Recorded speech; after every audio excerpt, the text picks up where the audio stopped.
Hello नमस्कार साथियों। आप सभी का आपके अपने YouTube channel best education light में एक बार पुनः स्वागत।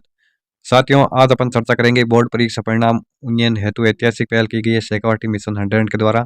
उसमें जो आपके सामाजिक विज्ञान के जो इंपॉर्टेंट क्वेश्चन रहने वाले हैं उनकी अपन यहाँ पर चर्चा करेंगे। तो यहाँ पर शेखावाटी मिशन की बहुत ही अच्छी पहल की गई है। तो इसमें नारा दिया कि पढ़ेगा राजस्थान बढ़ेगा, राजस्थान के साथ बहुत ही अनुपम पहल की गई है। और ये पीडीएफ आपको प्राप्त करनी है तो हमारे Telegram group best education light को ज्वाइन कीजिए, जिसका लिंक वीडियो के डिस्क्रिप्शन में मिल जाएगा। वहाँ पर आपको ये PDF free of cost provide करवाई जाएगी। और इसमें ये बहुत ही अच्छे अच्छे विशेषज्ञों द्वारा ये पीडीएफ तैयार की गई है, जिसमें आपको ब्लूप्रिंट भी साथ में मिलेगा। इस प्रकार कुछ ये पीडीएफ रहने वाली है।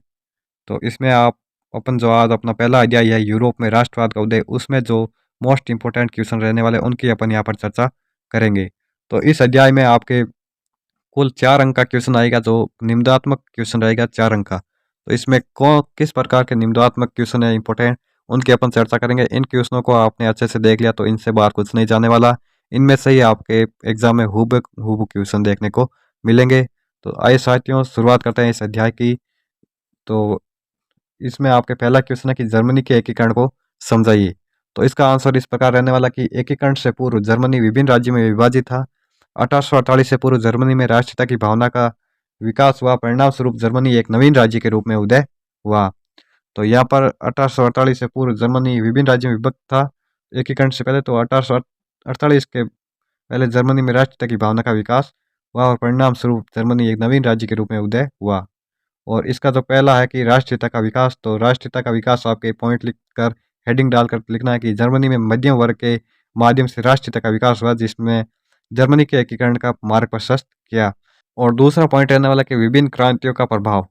तो विभिन्न क्रांतियों से प्रभावित होकर स्वतंत्र जर्मन राष्ट्र के निर्माण का लक्ष्य रखा। यह नया राष्ट्र स्वतंत्रता, समानता एवं संगठन निर्माण की विचारधारा पर आधारित था। इस प्रकार ये दूसरा पॉइंट क्लियर होता है। और तीसरा पॉइंट इसमें हम डालेंगे कि बिस्मार्क का योगदान। तो बिस्मार्क का योगदान पॉइंट डालकर कि जर्मनी का एकीकरण बिस्मार्क के ने बिस्मार्क ने पर्सा के नेतृत्व किया। तो बिस्मार्क ने जर्मनी के एकीकरण में आपके पर्सा का नेतृत्व किया। बिस्मार्क ने पर्सा की सेना तथा नौकरशाही को काम में लेकर अपनी रक्त और लोह की नीति अपनाई तथा डेनमार्क, ऑस्ट्रिया तथा फ्रांस युद्ध लड़कर नवोदित राष्ट्र जर्मन को स्थापित किया। चौथा पॉइंट इसमें आता है कि विजयोत्सव। तो विजयोत्सव पॉइंट डालकर आपको यहाँ पर लिखना है कि 18 जनवरी 1871 को बिस्मार्क ने नव स्थापित जर्मन के संचालन हेतु पर्सा के राजा विलियम को सम्राट घोषित किया। तो इस प्रकार इस क्वेश्चन को आपके पॉइंटों के साथ लिखकर अपने 4 अंक क्लियर करना है। और दूसरा क्वेश्चन है कि रोमानीवाद से आप क्या समझते हैं, राष्ट्रीयता का विकास में योगदान लिखिए। तो रोमानीवाद का अर्थ और उसकी राष्ट्रीयता में विकास में भागीदारी का वर्णन करना है। तो इसका आंसर है कि रोमानीवाद यूरोप में राष्ट्रवाद के विकास में संस्कृति की भूमिका के कारण नई सांस्कृतिक विचारधारा अस्तित्व में आई, जो रोमानीवाद कहलाती है। रोमानीवाद कलाकार तथा कवियों ने साझी संस्कृति के आधार पर नवीन राष्ट्र की परिकल्पना की।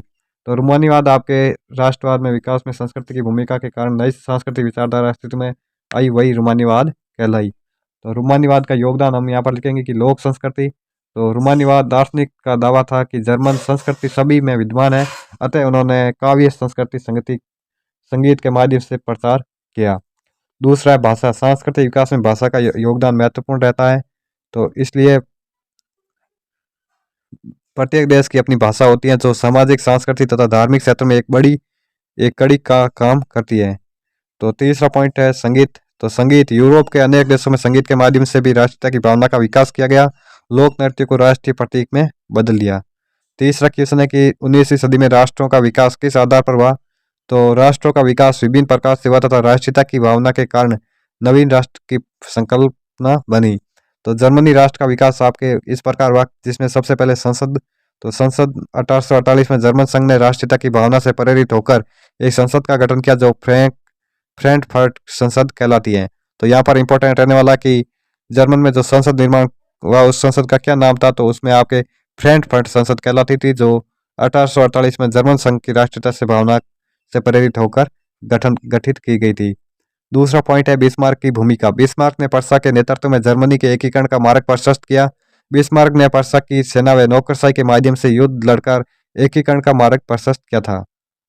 तो तीसरा पॉइंट है विजयोत्सव।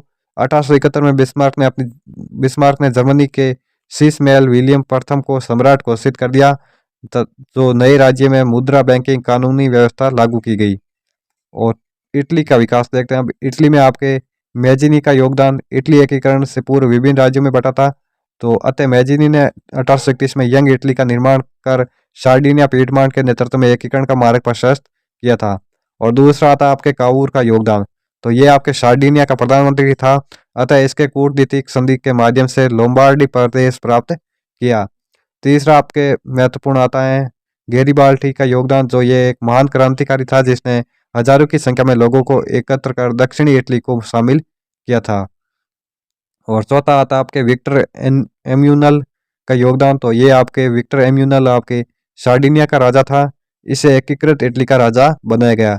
इसे इसने 1867 में वेनेशिया को मिलाया था। तो आपके एकीकृत इटली का राजा किसे बनाया गया? तो विक्टर एन्यूमल को आपको एकीकृत इटली का राजा बनाया गया था। इस प्रकार आपका यह अध्याय था जिसमें हमने महत्वपूर्ण क्वेश्चनों के बारे में जाना था। अगला हमारा अध्याय रहेगा भारत में राष्ट्रवाद, उसके बारे में हम यहाँ पर जल्दी चर्चा करेंगे। तो इस प्रकार के वीडियो प्राप्त करने के लिए हमारे चैनल को सब्सक्राइब कीजिए। वीडियो अच्छा लगे तो लाइक और शेयर कीजिए। और किस प्रकार की आपको विषय की मोस्ट इंपोर्टेंट क्वेश्चन सीरीज चाहिए तो उसका कमेंट में जिक्र कीजिए। तो मिलते हैं अगले नेक्स्ट सेशन में, तब तक के लिए जय हिंद, जय भारत।